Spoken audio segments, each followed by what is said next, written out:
Welcome my young students of class 12 to your online class once again. আমি আজ তোমাদের unit 2 এর first চ্যাপ্টারটা শুরু করব, যেটার নাম হলো হেরিডিটি অ্যান্ড ভেরিয়েশন, বংশগতি এবং ভেদ বা প্রকরণ। প্রথম আমরা আজকে যে পার্টটা শুরু করব সেটার নাম হলো হেরিডিটি বা বংশগতি। ওয়েল, এই টার্মটার সঙ্গে কিন্তু তোমরা পূর্ব পরিচিত। ক্লাস 10 এ তোমাদের এই নামে একটা বেশ সুন্দর চ্যাপ্টার ছিল, যেখানে তোমরা চেকার বোর্ড থেকে শুরু করে এক সংকর দ্বিসংকর জনন পরীক্ষা এইসব অনেক কিছুই পড়ে এসেছো। তো আমি ধরে নিচ্ছি তোমাদের একটা প্রিভিয়াস কনসেপ্ট রয়েছে, তবু অনেকে তো ভুলেও গিয়ে থাকতে পারো, বা হয়তো বায়োলজিটা খুব একটা ভালো করে পড়া হয়নি। তো সেই জন্য আমি একদম বেস থেকে শুরু করছি। বংশগতি কাকে বলে? আচ্ছা, কাকে বলে বংশগতি? না, এটা হলো একটা পদ্ধতি, যে পদ্ধতিতে কি হয় না, জনিত্রী অর্থাৎ পেরেন্ট জেনারেশন থেকে ডটার জেনারেশন বা অফস্প্রিং অর্থাৎ বাংলায় যেটাকে বলে অপত্য জনু, তার মধ্যে বিভিন্ন চারিত্রিক বৈশিষ্ট্য, দৈহিক বৈশিষ্ট্য, সমস্ত প্রকার বৈশিষ্ট্য সঞ্চারণ বা ট্রান্সফার হয়। হলো? আচ্ছা, তার মানে পেরেন্টাল জেনারেশন থেকে অফস্প্রিং বা ডটার জেনারেশনে ট্রান্সফার হয় বিভিন্ন ক্যারেক্টার্স, যে পদ্ধতিতে তাকে বলা হয় বংশগতি বা হেরিডিটি। এবার কিসের মাধ্যমে হবে? অফকোর্স গ্যামেটের মাধ্যমে, ডিউরিং সেক্সুয়াল রিপ্রোডাকশন। গ্যামেট বলতে এখানে কাকে বলা হচ্ছে? শুক্রাণু, ডিম্বাণু, স্পার্ম আর ওভাম। বাবা এবং মা দুজনের দেওয়া যে দুটো কোষ, শুক্রাণু এবং ডিম্বাণু, দুটোই কি এন নাম্বার অফ ক্রোমোজোম বিশিষ্ট। এই এন টার মানে কি? এই এন টার মানে হলো হ্যাপ্লয়েড। এর ফলে তৈরি হয় কি?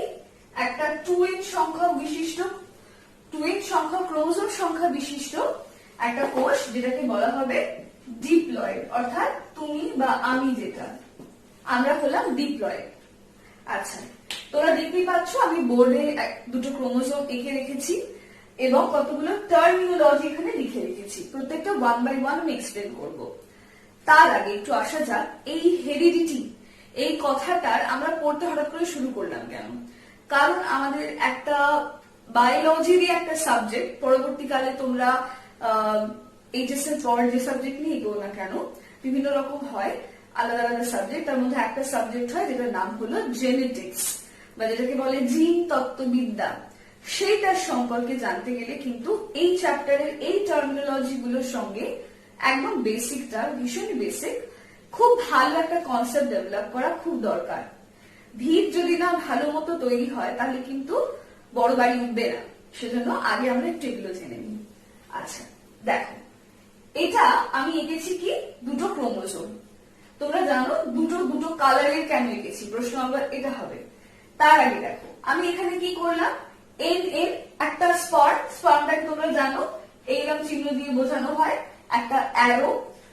আচ্ছা, আর এটা হলো একটা ওভাম, এটা চিহ্ন দিয়ে বোঝানো হয়। এটা হলো পুং গ্যামেট, এটা স্ত্রী গ্যামেট। কেন?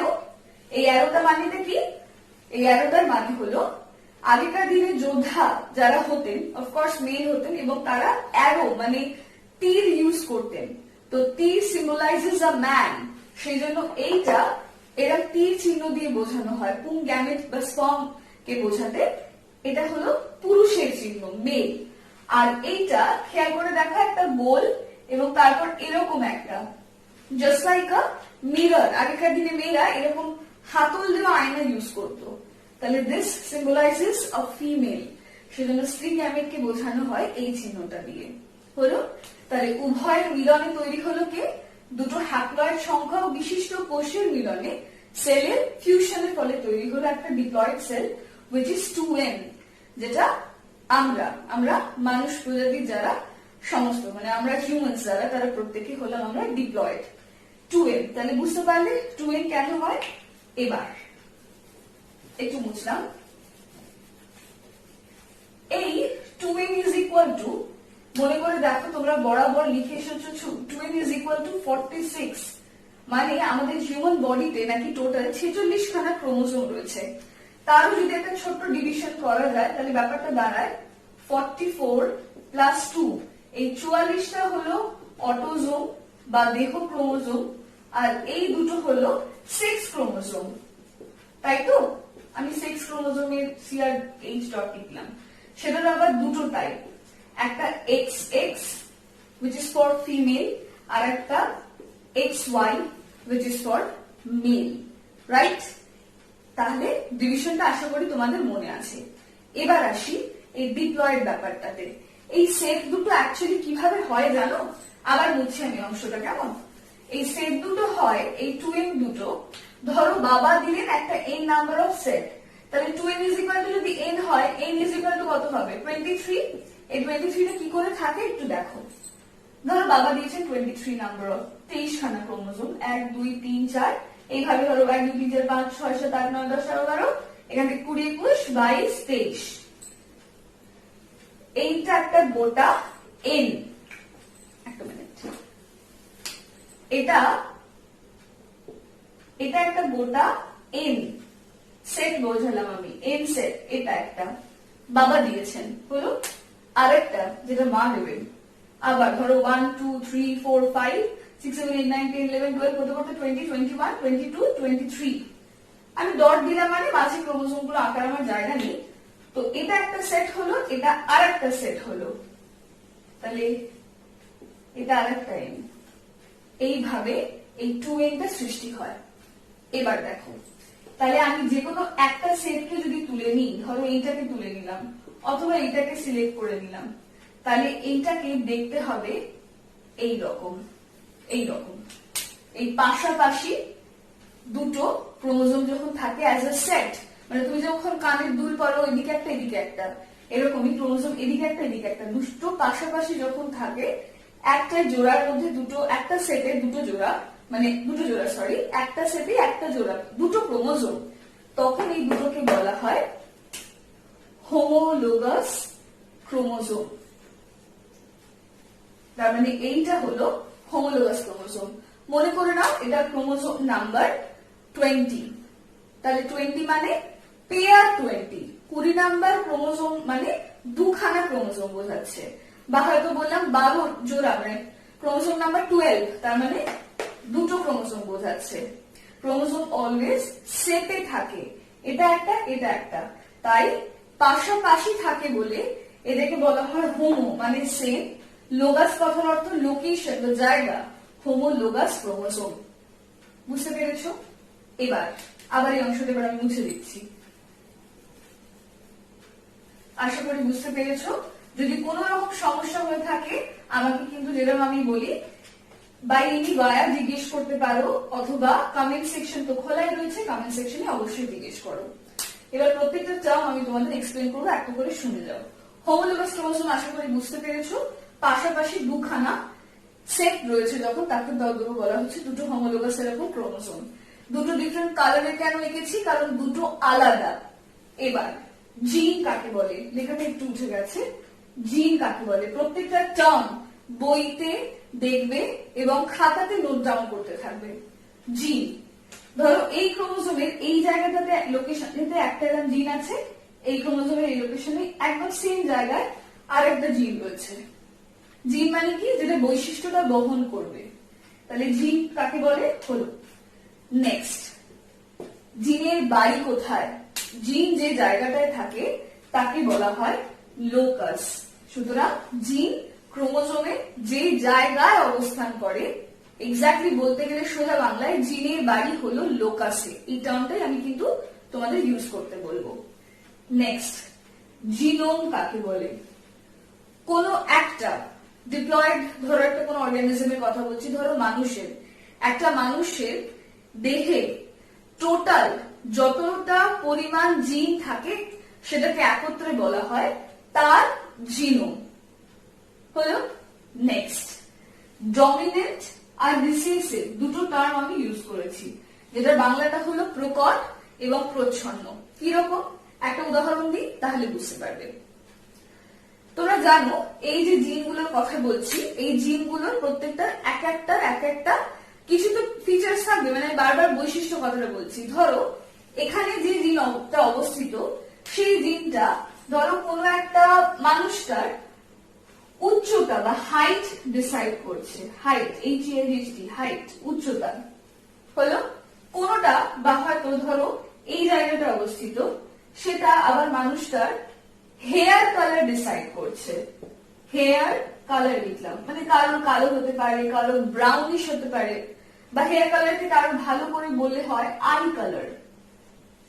ধরো কারোর চোখের রং কালো, চোখের মনিটা, কারো বা ব্রাউন, কারো বা হালকা ক্যাটস আই টাইপের হতে পারে।